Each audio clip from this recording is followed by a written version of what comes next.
The 2020 BMW 2 Series Grande Coupe. And don't worry, I'm as confused as you are. At this point, you need to be a German geneticist to figure out what each BMW nameplate means, because despite the 2 Series name, this shares none of the body panels, architecture, drivetrain options, or interior panels as the regular 2 Series Coupe. In fact, these are not at all related despite their names. So with that said, let's talk about the interior. The first thing to bring up about this interior is how it feels like every other BMW product, and that's because this now has BMW's shared interior design language. You could be in a 3, 5, or 7 Series in some cases and have a very similar interior experience. The 2 Series has the same iDrive system, screen, physical control layout, dash, and steering wheel found in other BMW products. The most recent iteration of iDrive found in this 2 Series is actually pretty good. There's a mix of both physical and touch controls. The menu structure is very, very easy to navigate, and you have wireless Apple CarPlay. The dash itself is all digital. Your instrument cluster is moderately configurable, and you have a heads-up display. The seats found in this cabin are its real high point. They're very comfortable. You have adjustable manual seat bottoms, which now fit all sizes of drivers, and there's a ton of adjustments to best mold the seats to your body. It's very impressive and very comfortable. So, with that said, let's get into the back and talk about the not so nice parts about the 2 Series. I f***ing hate apps. The next time someone says they've innovated with an app, I'm gonna stab them in the throat. The practicality side of the equation for the 2 Series is a mixed bag. If you are taller than, say, 5'10", you're gonna struggle back here. Also, there is limited legroom, so this backseat area is really for smaller people or children. The next thing is the audio system. This is a premium product, so I'm expecting a premium audio system, and at $45,000, I'd like to see a little better. So with that said, let's head to the shop. Underneath the BMW 228i with all-wheel drive, take a look at the underbody. If you watched our X1 video, you'll know something. This is shared on the same platform, also shared with the Mini Countryman. And if you don't know anything about cars, you might wonder why they do this. And the simple answer is money. It costs a ton to manufacture this, to design it, and the engineering costs that come up with the new platforms. The days of just having one car on one platform are long gone. And the manufacturers who do this the best can be the most profitable and stay around the longest, even in economic crises. So a car can become a hatchback, a SUV, a CUV, whatever they want it to be, as long as they build this right from the start. In the case of the 228, it's a front-wheel drive platform with all-wheel drive tacked on. However, it's not like traditional on-demand systems where it's just an electromagnetic clutch in the back. When you get wheel slippage in the front, it transfers power to the back. This uses the Borg-Warner Haldex differentials. And what you get, and it's perfect for most people that don't drive like maniacs, it gives a great balance. In fact, most of the time, a normal person is never going to notice that it's not rear-wheel drive. And it's not until you really drive it on that harder edge that you realize that it's still front-wheel drive. But the way that this is programmed, the way that it's tuned, is one of the better front-wheel drive examples. And that's where some of the cost goes into the differential and the programming of that. It's mated to a 8-speed torque-converted automatic, and of course you have the 2-liter turbo in here. But everything else is typical BMW. You have strut in the front at this price point, covers all over, NVH materials, aluminum knuckles, and then you have some vibration isolators or frequency isolators in the back near the bumper and on the shock absorbers. This reduces some of the feedback that you get into the cabin. So that's enough of the technical part. Let's take this on the road and see how it drives.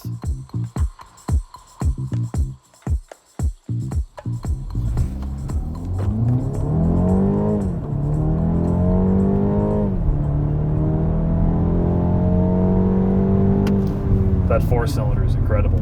The BMW 2 Series Grande Coupe. And it is the white bread model, like bread box, plain Jane. I'm I'm Hans Business. I'm a German businessman. I have my family of 2.2 children, and I need to make business deals and not offend anyone. That is this car. You know what? I don't agree with you there. Really? I don't. I purposely knew next to nothing about this car before I drove it. I didn't know what it was. I didn't know the specs, the price, whether it was front wheel drive, whether it had a V12, and I just drove it like probably every BMW buyer who is going to buy this would drive it. They're not going to know anything about it other than the fact that it has a BMW badge. And when you remove all your technical insight and what it is or what it isn't, there is nothing wrong with this. This is the first time ever. Like, I'm Johnny German car, and you like a German BMW product more than me. I didn't say that I liked it. I said that objectively, this is a really good car for what they're trying to do. That's what I meant. It's perfect for the the Hans business people of the world. You buy this because, honestly, like, the 3 Series in BMW is all about building the ultimate driving machine, whatever that means. But the average buyer who buys a BMW won't even notice it's rear-wheel drive. This car is for them. It's front-wheel drive based. It's all-wheel drive. It drives like a BMW. It rides like a BMW. You have the space of a smaller 3 Series from like an E90. It's totally inoffensive. It does everything well. It feels safe. It's adequate. It's just the Type A personality entry-level luxury car. It is an entry-level luxury car. So let's get into some of the more technical stuff. Okay. Person that knows nothing about technology, knows nothing about the cars, this still has a BMW driving characteristic, even though it is front-wheel drive because of the Haldex all-wheel drive system. This is one of the better implementations of how you would transform a front-wheel drive car into something that drives well. We just got out of the TRD Camry and Avalons, and the big problem with those, as nice as they were, they drove like absolute shit as soon as you tried to mash on the throttle. As soon as you turn the wheel and hit the throttle, the thing just pushed off the road. I can go flat out, brake like a 3 Series BMW. It's really good. No, it's impressive. It's really impressive, and I think most of the people that are buying this for the badge are going to be blown away by this without having to even know about their rear-wheel drive architectures and 50-50 weight distribution. But do you think the Karens of the world, all the I want to speak to your manager types, are ever going to do that with their 2 Series? But the fact that they put the energy into this car where you can do that and it still feels really good is what impresses me. Now, what doesn't impress me, that fake engine noise. So this is a business decision that BMW made. They're like, how do we make an entry-level car that checks all these like individual boxes for somebody that is kind of wants a BMW, kind of doesn't, that's still somewhat affordable to get into the brand, and make as much margin as possible. And all of that is here. It's another business decision or a spreadsheet design car. Yeah, I mean, I know I'm sounding down on my favorite brand of car, but my thought process behind this is it is very, very competitive in its segment, but the segment is relatively uninspiring. Though the saving grace of this car is it's relatively cheap. It comes in around $45,000, which is in line with all its competitors, and I think it drives better than its competitors. If you get over the exterior and you get over the enthusiast mindset that a BMW has to be X, Y, and Z, BMW is no longer what it used to be.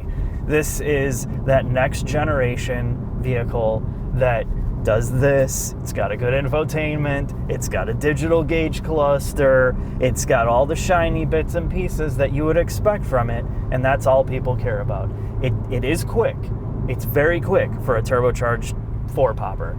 It has still decent neutral steering that's quick but not overly quick. It rides well for a BMW, and it handles good. What else could you possibly ask for, Jack? For it not to look like a mallard. With that said, let's get into the final thoughts. Final thoughts on the BMW 228i. And there's really just a couple things to talk about as we concluded with the drive. You have the overall looks and design, which from my short stint with it, people don't seem to have a great reaction to it. It does have some awkward angles It's almost like the front and the rear half are not talking to each other. But again, that's all subjective. In terms of build quality, paint quality, everything seems to be pretty decent and in line with what you get from other BMWs of that price range. Let's talk about price for a second. Depends on how you spec it out, like with any BMW, but this one is pushing well over $40,000. And I would say this is what you're going to lease. This is not something you would buy. This is one of those small sedans, even though they have this thing with calling it a coupe. It will be good for just a couple of people if you need to tool around and you need that badge. I feel like, despite it being front-wheel drive, and I know the BMW fans are going to be like, this is not a real BMW, but all the things that BMW still puts in cars and SUVs is here. Decent quality, everything on the underbody is well sorted out. They didn't cheap out or skimp out on too many materials. There's still a ton of NVH reduction. There's bracing, there's thought to aerodynamics, and even the differentials. Despite it being a front-wheel drive car, to me, it's very similar in response to the way that something like the VW Golf R feels. It has this great ride quality and balance to it. Is it fun? No. Is it completely adequate for somebody that is looking for an entry-level luxury car? Yes. And that's where I'm going to leave it. Thanks for watching. I'll see you next time.